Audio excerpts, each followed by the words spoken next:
यह वीडियो समय के बारे में है। आज हम समय के बारे में आपको वो सच्चाई बताने वाले हैं जो आपके होश उड़ा देगी।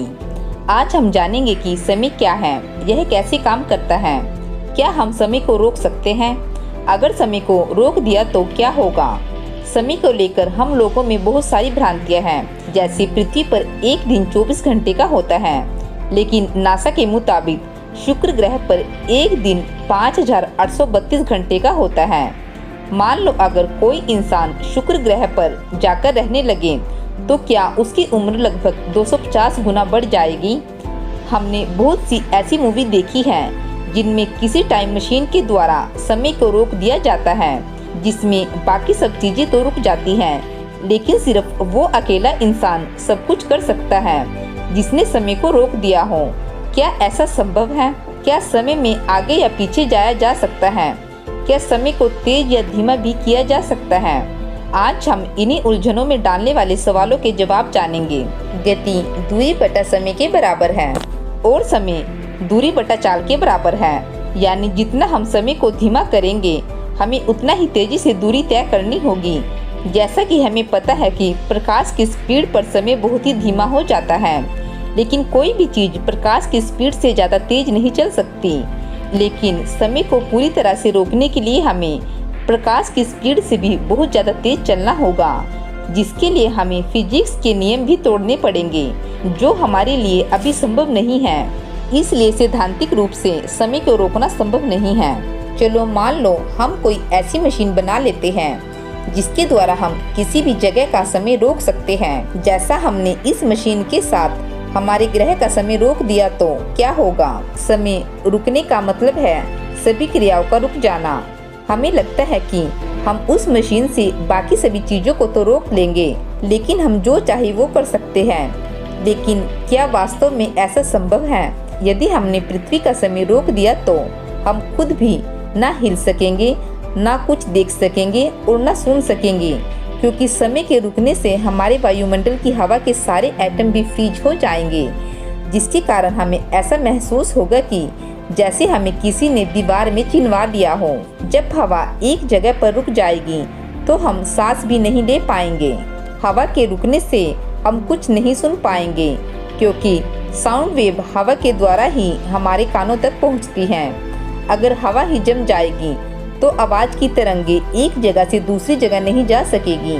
समय के रुकने से हमें कुछ भी दिखाई नहीं देगा, क्योंकि हम किसी भी चीज को तभी देख पाते हैं जब प्रकाश के कण किसी चीज से टकराकर हमारी आंखों पर पड़ते हैं। यदि समय ही रुक जाएगा तो प्रकाश के कण हमारी आंखों तक नहीं पहुंच पाएंगे। लेकिन अक्सर हम फिल्मों में देखते हैं कि हम समय और बाकी सब चीजों को तो रोक देते हैं, लेकिन हम जो मर्जी कर सकते हैं। लेकिन यह सिर्फ एक कल्पना है, हकीकत में ऐसा नहीं हो सकता। हमें पता है कि पृथ्वी का एक दिन 24 घंटे का होता है, लेकिन सभी ग्रहों पर एक दिन 24 घंटे का नहीं होता। आपको जानकर हैरानी होगी कि जुपिटर का एक दिन सिर्फ 10 घंटे का होता है और शुक्र ग्रह का एक दिन 5832 घंटों का होता है। अब आप सोच रहे होंगे कि बृहस्पति ग्रह पर समय तेज चलता होगा और शुक्र ग्रह पर हमारा समय बहुत ही धीमा चलता होगा, लेकिन वास्तव में इसका उल्टा ही है, क्योंकि समय पर सिर्फ ग्रेविटी और स्पीड का असर पड़ता है, लेकिन शुक्र ग्रह की ना तो ग्रेविटी ज्यादा है और ना ही उसकी स्पीड। वैसे तो देखा जाए कि शुक्र ग्रह का एक दिन पृथ्वी के मुकाबले लगभग 250 गुना ज्यादा बड़ा है। इस हिसाब से तो वहाँ पर रहने वाले किसी इंसान की उम्र भी 250 गुना ज्यादा होनी चाहिए, लेकिन असल में शुक्र ग्रह पर कोई इंसान पृथ्वी से भी कम समय तक जीवित रहेगा। ग्रहों के एक दिन का मतलब यह है कि कोई ग्रह अपने अक्ष पर घूमते हुए एक चक्कर कितने समय में पूरा करता है। इसी वजह से पृथ्वी पर दिन रात बनते हैं, लेकिन इस गति से वास्तविक समय पर कोई प्रभाव नहीं पड़ता। आइंस्टाइन की थ्योरी के हिसाब से समय सापेक्ष है, यानी अलग अलग रेफरेंस में समय अलग अलग होगा। जैसा कि हमें पता है कि समय ब्लैक होल पर धीमा हो जाता है, लेकिन ब्लैक होल के पास जाने वाले व्यक्ति को इसका एहसास नहीं होगा कि उसका समय धीमा हो गया है, क्योंकि उसके लिए सभी चीजें धीमी हो जाती हैं। उसकी घड़ी का समय भी और उसके आसपास होने वाली क्रियाएं भी। हमें समय के धीमा या तेज होने का एहसास तब होगा जब हमारे समय और हमारे आसपास होने वाली क्रियाओं की गति में अंतर कम या ज़्यादा महसूस हो। जैसे हमारी घड़ी में तो सिर्फ 12 घंटे ही बीते हैं, लेकिन पृथ्वी 24 घंटे की बजाय सिर्फ 12 घंटों में ही अपना चक्कर पूरा कर लेती है और हमारे आसपास होने वाली सभी क्रियाएं डबल स्पीड से चल रही हो। लेकिन असल में ऐसा नहीं होता। चाहे हम प्रकाश की स्पीड से चले या ब्लैक होल के बिल्कुल नज़दीक पहुंच जाए, भले ही हमारे लिए समय धीमा हो गया हो, लेकिन हमें इसका कोई एहसास नहीं होगा। लेकिन अगर वह व्यक्ति अपनी तुलना किसी पृथ्वी पर रहने वाले इंसान से करे तो उसे तभी पता चलेगा कि उसका समय पृथ्वी की तुलना में धीमा चल रहा है। पहले हम जानते हैं कि असल में समय क्या है। समय एक तीर की तरह है जो हमेशा आगे की तरफ चलता है। हम 3D डायमेंशन वाली दुनिया में रहते हैं जिसमें लंबाई, चौड़ाई और ऊंचाई होती है। इन तीनों डायमेंशन से हम पूरी दुनिया को माप सकते हैं, लेकिन समय के बिना हमारी पूरी दुनिया में कोई हलचल नहीं हो सकती। समय के बिना जो भी चीज़ जैसी है वैसी ही रहेगी, उसमें कोई बदलाव नहीं होगा। कोई भी चीज़ एक जगह से दूसरी जगह पर नहीं जा सकती। हमें समय का एहसास तभी होता है जब हमें कोई बदलाव दिखाई देता है।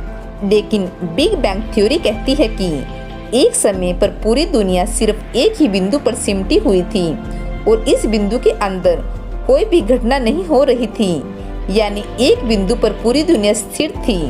क्या इस बिंदु के अंदर हम समय का एहसास कर सकते हैं? इसका जवाब होगा नहीं, क्योंकि जब कोई घटना ही नहीं हो सकती तो समय का अस्तित्व भी नहीं होगा।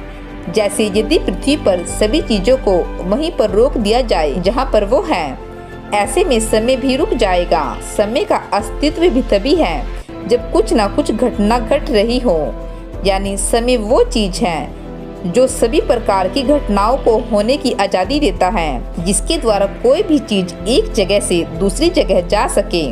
और समय हमेशा आगे की दिशा में चलता है। हम किसी भी क्रिया को तो दोबारा दोहरा सकते हैं, लेकिन समय में वापस नहीं जा सकते। जैसा कि मुझे किसी दूसरे शहर में जाकर कोई काम करना था और मैं वो काम किए बिना ही अपने शहर वापस आ जाती हूँ। ऐसे में अगर मैं चाहूँ तो दोबारा उसी शहर में जाकर अपना काम फिर से करके आ सकती हूँ, भले ही मैंने उस शहर में फिर से वापसी की हो। लेकिन मैं समय में वापसी नहीं कर सकती।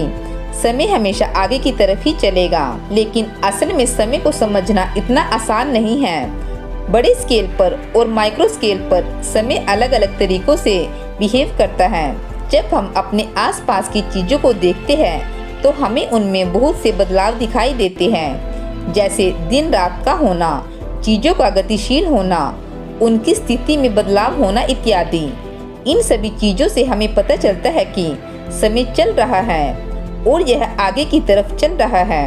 अगर हम किसी भी घटना की वीडियो को आगे या पीछे करके देखें तो हमें आसानी से पता चल जाता है कि कोई क्रिया आगे की तरफ बढ़ रही है या पीछे जा रही है। लेकिन अगर हम एक पेंडुलम का वीडियो बनाते हैं जिसमें वो एक बार आगे और एक बार पीछे जा रहा है, यदि हम इस वीडियो को आगे या पीछे करके देखते हैं तो हमें इसमें कोई बदलाव नहीं दिखाई देता। इसी प्रकार हमें माइक्रोस्कोपिक लेवल पर चीज़ों में कोई बदलाव दिखाई नहीं देता। एटॉमिक लेवल पर हमें सब चीज़ें एक जैसी ही लगती हैं। हम पेंडुलम की तरह एटॉमिक लेवल पर भी कोई बदलाव नहीं देखते। इस लेवल पर समय सभी दिशाओं में चलता दिखाई देता है। जिस प्रकार हम अंतरिक्ष में एक ऐसी जगह पर जाकर देखें जहां चारों तरफ हमें सिर्फ अंधेरा ही अंधेरा दिखाई दे और कोई भी घटना होते हुए ना दिखे, ऐसे में हमें समय का भी पता नहीं चलेगा। यानी समय का संबंध बदलाव और घटनाओं से है। बिग बैंग से पहले हमारी दुनिया में कोई बदलाव या कोई घटनाएं नहीं हो रही थी। ऐसे में उस समय पर समय का भी कोई अस्तित्व नहीं था। जब बिग बैंग से हमारी दुनिया बनी और फैलती चली गई तो समय भी बिग बैंग से शुरू होकर आगे की तरफ बढ़ता गया। अलग अलग जगह पर समय अलग अलग तरीकों से बिहेव करता है। जैसे यदि हम पृथ्वी पर हर चीजों को एकदम से रोक दें तो पृथ्वी के लिए समय रुक जाएगा, लेकिन दूसरों ग्रहों और बाकी की दुनिया में समय फिर भी चलता रहेगा। जिस जगह पर हमें जितनी तेजी से बदलाव और क्रियाएं होती दिखाई देगी, समय भी उतनी ही तेजी से चलता महसूस होगा।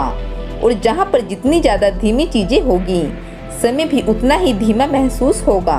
इंसानों के लिए समय का धीमा होने का मतलब सिर्फ यह नहीं कि हमें समय बहुत धीरे धीरे चलता हुआ महसूस हो।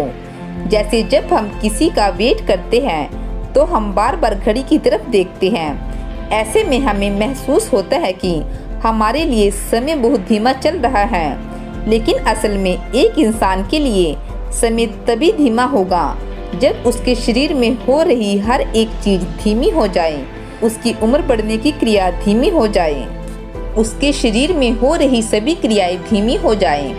और टेक्नोलॉजी से ऐसा किया जा सकता है। जैसे बर्फ में पड़ी हुई कोई लाश को हम सैकड़ों या हजारों सालों तक भी सुरक्षित रख सकते हैं, क्योंकि बहुत कम तापमान शरीर में होने वाली सभी क्रियाओं को बहुत धीमा कर देता है।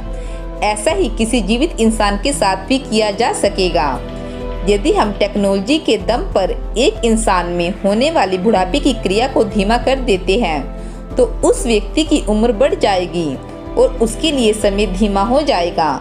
लेकिन इसका असर उस व्यक्ति के शरीर में सिर्फ बुढ़ापे की क्रिया पर ही पड़ेगा। उस व्यक्ति की बाकी चीजों के लिए समय पहले जैसा ही रहेगा। यानी हर चीज के लिए समय अलग अलग तरीके से बर्ताव करता है। इससे साबित होता है कि किसी चीज के लिए समय को धीमा किया जा सकता है या रोका भी जा सकता है। जैसे टेक्नोलॉजी के दम पर अगर हम भविष्य में एक एटम के अंदर इलेक्ट्रॉन की गति को धीमा कर दे या उसे पूरी तरह से रोक दे, तो उस एटम के अंदर समय भी धीमा हो जाएगा या रुक जाएगा। लेकिन इसका असर सिर्फ उसी एटम पर ही होगा। बाकी दुनिया के लिए समय पहले की तरह ही होगा। यानी समय हर एटम के लिए भी अलग अलग हो सकता है। ब्लैक होल के पास बहुत ज्यादा ग्रेविटी की वजह से वहाँ पर सभी क्रियाएं बहुत धीमी हो जाती हैं, जिसकी वजह से वहाँ पर समय भी धीमा हो जाता है। ऐसा ही प्रकाश की स्पीड से चलने पर होता है। यानी इस दुनिया में हर चीज के लिए और अलग अलग जगह पर समय अलग अलग तरीके से काम करता है। तो फ्रेंड्स, आज की वीडियो में बस इतना ही। फ्रेंड्स, इस वीडियो के बारे में आपकी क्या राय है और आप समय के बारे में क्या सोचते हो, प्लीज़ हमें कमेंट करके ज़रूर बताइए। और हमारी वीडियो को लाइक और शेयर करना ना भूलें। और अगर आप हमारे चैनल पर नए हैं तो प्लीज़ हमारे चैनल को ज़रूर सब्सक्राइब कर लें। Thanks for watching.